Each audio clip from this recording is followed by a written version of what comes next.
भैया भैया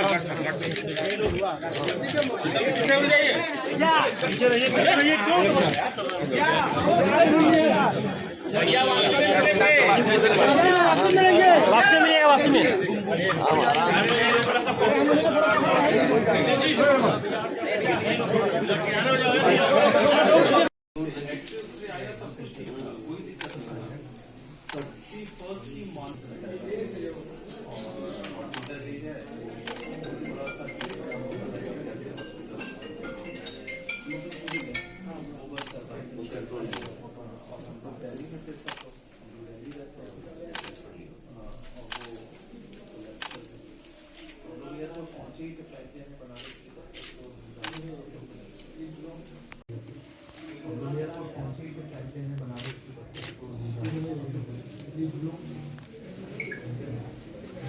कितनी देर रहे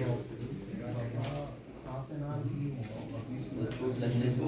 नहीं, चोट तो पहले लगी थी। चोट तो 2 दिन पहले लगी, 3 दिन पहले गिर गई। नहीं लगी नहीं तो स्टमक जो बनावट कर रहा है ना, वो बोले हल्का हम सबकी जमानत करा पाए और 3 लोग बस लखनऊ में फंसे।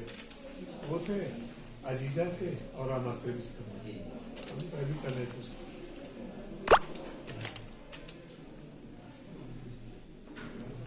हमारे साथ ही रुके थे वो।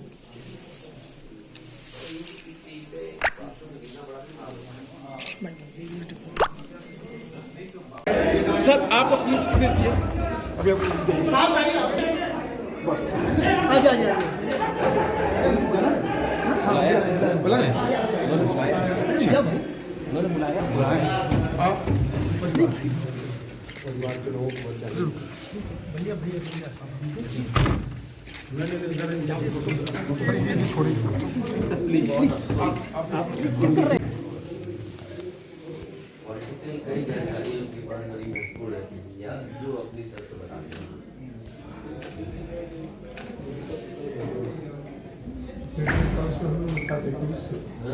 स्टेट गेस्ट हाउस में हम लोग सबकी जमानत करा पाए और 3 लोग बस लखनऊ में फंसे। वो थे अजीजा थे और आमास्त्र बिस्तर हम पहले कर रहे थे।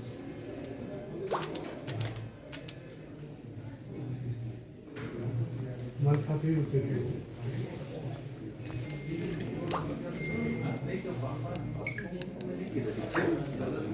किसने क्या बताया था?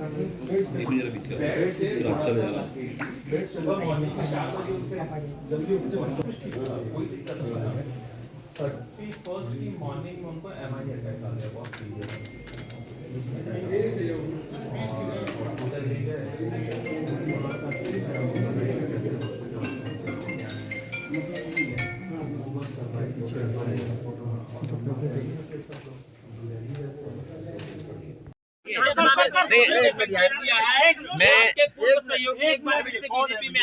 कौन आ रहा है हमारा बीजेपी?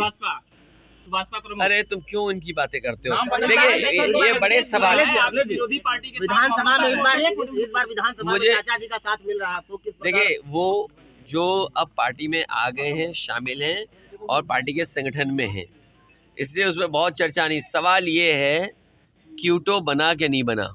नजर आया कि नहीं क्यूटो? नहीं, मैंने तो आपको कहा था कि अपने पत्रकार साथियों को मैं सरकार में रहूंगा तो लेके जाऊंगा। अब मेरी सरकार नहीं बनी तो आप भी फोटो में देखो, गूगल करके क्यूटो देख लो।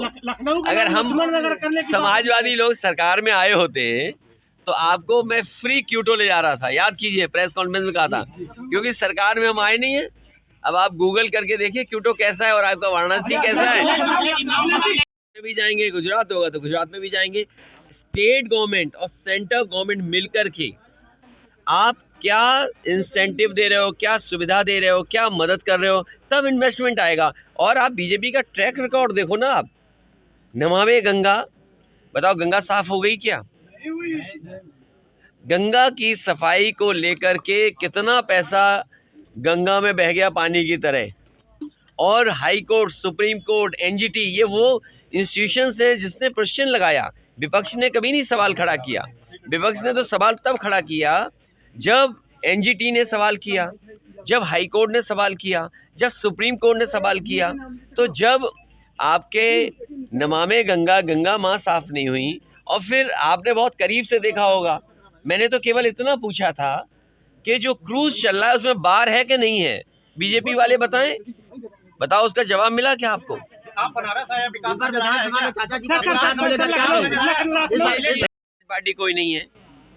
लोक भवन बनाया समाजवादी सरकार ने, एक लोक भवन जहां मुख्यमंत्री जी खुद बैठते हैं वो बनाया समाजवादी सरकार ने। नेताजी ने उसका उद्घाटन किया था।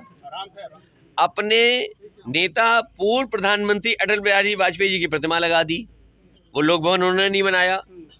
जिस स्टेडियम में शपथ ली मुख्यमंत्री जी ने, और अभी क्रिकेट का मैच देख रहे थे, ये बताओ क्रिकेट मैच देखने जाओगे, आपको पता ही नहीं क्रिकेट मैच में नो बॉल क्या होती है, स्टंप कितने लगाए जाते हैं, स्टंप के बीच में दूरी क्या होती है, पिच कितने यार्ड की होती है, अब कुछ पता ही नहीं, बस मैच देखने गए थे। तो ये समाजवादियों की देन थी जिसकी वजह से आपने मैच देखा। लक्ष्मण जी की प्रतिमा लगाई गई है, लखनऊ का नाम बदलने की बात हो रही है। देखिए, अरे जो प्रतिमा आपने देखी नहीं, मैंने तो ट्रक में आते हुए देखी अपने पथ पर, समाजवादी पार्टी का बनाया हुआ एक्सप्रेस वे पर वही मूर्ति आती हुई हमने देखी। नाम बदलने की बात हो रही है लखनऊ की।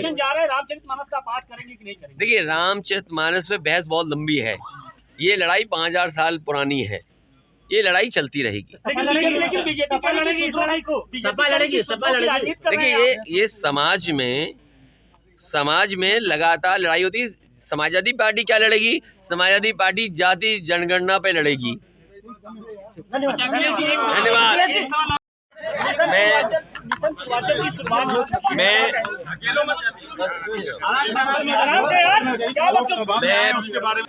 प्रदीप बजाज जी के परिवार से मिलने आया। प्रदीप बजाज जी से बहुत पुराने संबंध जहाँ नेताजी के थे, मुझे याद है कि नेताजी ने ही मेरा परिचय प्रदीप बजाज जी से कराया था, और जब से परिचय हुआ लगातार वो राजनीति में कई मौक़ों पर सुझाव देते रहे। प्रदीप बजाज जी का खोना आज वो जब हमारे बीच नहीं है, हम सभी समाजवादी परिवार के लोगों के लिए बहुत दुखद बात है। एक अच्छे इंसान और जिनके बातचीत में पॉजिटिविटी रही, जिन्होंने हमेशा अच्छे सुझाव दिए, वो हमारे बीच नहीं है। हम दुख की घड़ी में परिवार से मिलने आए थे। सर, कल इन्वेस्टर समिट की शुरुआत प्रधानमंत्री लखनऊ से कर रहे हैं, क्या लग रहा है आपको? अरे बनारस के लोगों, आप अगर टाई और सूट पहन के चले जाओ तो बीजेपी वाले आपसे भी MOU करा लेंगे। विधानसभा में चाचा जी का, इस बार विधानसभा में चाचा जी का भी आपका साथ रहेगा क्या? ये जो इन्वेस्टमेंट मीट है, इन्वेस्टमेंट मीट के बहाने केवल जनता को धोखा देना है। कम से कम पिछले इन्वेस्टमेंट मीट में जो MOU हुए थे वो कितने ज़मीन पर उतरे, और जो डिफेंस एक्सपो हुआ था जिसमें प्रधानमंत्री जी खुद आए थे, राष्ट्रपति जी आए थे, और पिछले इन्वेस्टमेंट मीट में जो उद्योगपति आए थे, कौन नंबर 1 पे बोला था, कौन नंबर 2 पे बोला था, कौन नंबर 3 पे बोला था, क्या वो इस बार भी सीक्वेंस वही रहेगी? और फिर जब पहले नहीं आया कुछ इन्वेस्टमेंट, तो कैसे उम्मीद करोगे कि अब इन्वेस्टमेंट आएगा? आप सोचिए, इनके ग्रुप ऑफ मिनिस्टर्स अमेरिका गए, ग्रुप ऑफ मिनिस्टर ब्राज़ील गए, मैक्सिको गए, यूरोप में गए, लंदन गए, सिंगापुर गए, ऑस्ट्रेलिया गए। जब वहाँ MOU करा लिया, उसके बाद देश के बड़े बड़े शहरों में गए, कमी पड़ी तो अपने ज़िलों में भी गए, और मैं जानता हूँ बनारस में भी MOU किया होगा, और बनारस में पहले भी MOU उद्योगपतियों ने किया होगा। जब तक सरकार सुविधा नहीं देगी, और सरकार को बताना चाहिए कि किस इंडस्ट्रियल पॉलिसी के तहत किस सेक्टर में ये इन्वेस्टमेंट आने वाला है, और आप इंसेंटिव क्या दे रहे हो। व्यापारी बहुत समझदार हैं, ये आपके अकेले नहीं आए हैं। इससे पहले जब मध्य प्रदेश में हुआ था, उस समय भी मध्य प्रदेश में मौजूद थे, बंगाल में होगा तो बंगाल में भी